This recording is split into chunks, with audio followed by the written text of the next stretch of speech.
The best sand for the job is found 6 nautical miles out at sea. This sand is much more suitable. It packs densely and is more resistant to wave impact. They will dredge sand from the Gulf seabed. And there is an added benefit. The dredgers will spend less time transporting the material to the construction site. In just 3 hours, a dredger travels to and from the site, scoops up the sand and sprays it into position. It works a 5 square kilometer area, dredging up the top meter of the sea floor. It takes less than an hour to fill the 8,000-ton tank with sand. The sand is then pumped through a pipe and sprayed into place at 10 meters per second to fill an Olympic swimming pool in 4 minutes. The process is called rainbowing. The island construction team work round the clock to keep to the tight schedule. Night and day, the island grows bit by bit. The rainbowed sand builds into a sandbar, rising up to 4 meters out of the water. But for the engineers, there are mixed feelings. Is the shape of the island progressing as planned? There was great excitement, and there was great anticipation, and a little bit of fear. Is it in the right place? With doubt cast over the construction, Dubai has a trick up its sleeve. 676 kilometers up in space. Dubai has access to the only privately owned satellite in the world. It's so powerful, it rivals those of the Russian and US military. The satellite, IKONOS, orbits the Earth, taking pictures that prove the island is totally on track, so far. It also means the Crown Prince can keep a close eye on his pet project. August 2002, a year in, and the island team is ahead of 8 kilometers of the breakwater stands firm. 8 palm fronds break through the azure seas. But it's a grueling and difficult process. Rainbowing is a common operation in land reclamation. But this is no ordinary reclamation project. There is no mold for the palm shape and no fixed points to get bearings from. The unique shape makes it a nightmare to build because the whole design relies on accuracy. This enormous structure has 56 kilometers of waterfront and almost all of it is curved. To make things more difficult, it's impossible to tell from the ground if the sand is falling in the right place. The only way to complete this task is to use state-of-the-art technology. Prior to GPS, we couldn't have done this job. There are only 2 straight lines in this project. All the rest of them are curved. It's all down to a team of 5 men who walk the perimeter of the island every day as it takes shape. It's grueling work. Summer temperatures reach a searing 48 degrees Celsius. Humidity hits 95%.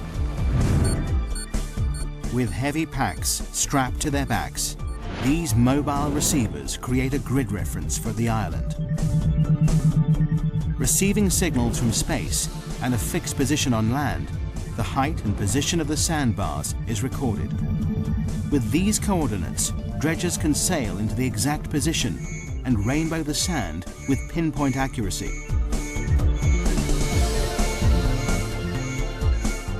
Only by using state-of-the-art GPS technology can this awesome megastructure take shape. As the world watches, the Palm Island becomes a reality. At the same time, faith in this tiny emirate is restored. Post 9/11, Dubai emerges as a safe haven in the Middle East. The beaches fill up again. Business resumes. The Crown Prince's gamble to continue construction has paid off. But there is still a deadline to meet. The island must be built by 2006. Coordination between the 2 teams, one building the breakwater and the other reclaiming the sand island, is crucial. If they don't have perfect synchronicity, the whole project could be thrown into jeopardy. If the breakwater progressed too quickly, it would cut off access for the reclamation contractor. If the reclamation went too quickly, then it would be at risk for the storms. We couldn't let one get ahead of the other in any way. It's a delicate balance. But a year into the project, and incredibly, work is on schedule. Against all odds, the Palm Island rises above the waves, protected by the ever-increasing sea wall. It's a symbol of engineering achievement, but the engineers' biggest challenge is still to come: how to make the island safe to build on. The majestic Palm Island is only made from sand, but sand is unstable and highly susceptible to the movement of water around it. It also takes time to settle before it's strong enough to build on. But this awesome structure will support a city of 120,000 people, and their safety relies on firm foundations. This massive sand island must be made rock solid. But how? October 2002. Dubai is building one of the world's most audacious engineering projects in the Arabian Gulf. A 5.5-kilometer island in the shape of a palm tree, made entirely out of natural materials. A year into the build, and 2/3 of the breakwater is complete. 8 kilometers of massive rocks piled 3 meters above the waves, backed by 200 meters of beach that will eventually carry 22 hotels.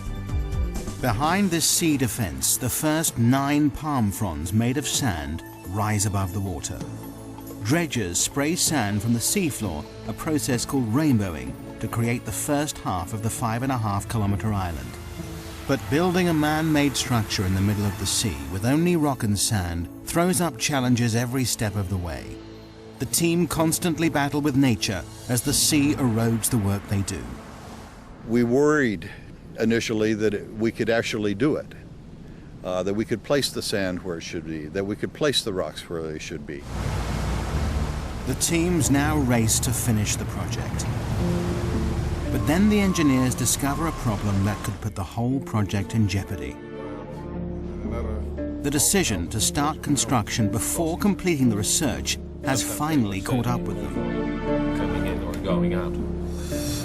The sea is not circulating around this massive megastructure as they planned. The tides are not flushing the system properly. Clean water is not moving fast enough round the inner waterway. The water is in serious danger of becoming stagnant. People have paid millions for a piece of this paradise island. Green fetid water is not going to work. A solution must be. Changes must be made to the design.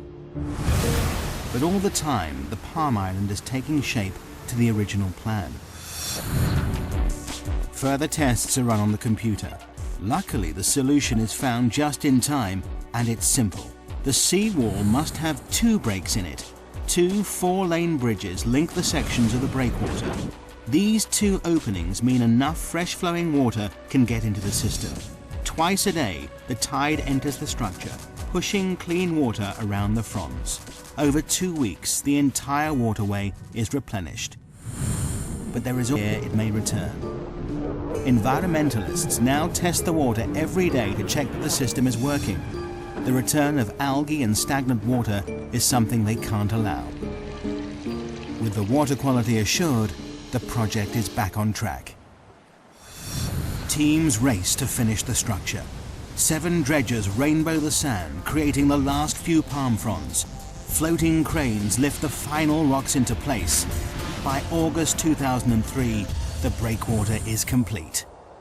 An awesome 5.5 million cubic meters of rock now holds back the full force of the sea. 2 months later, in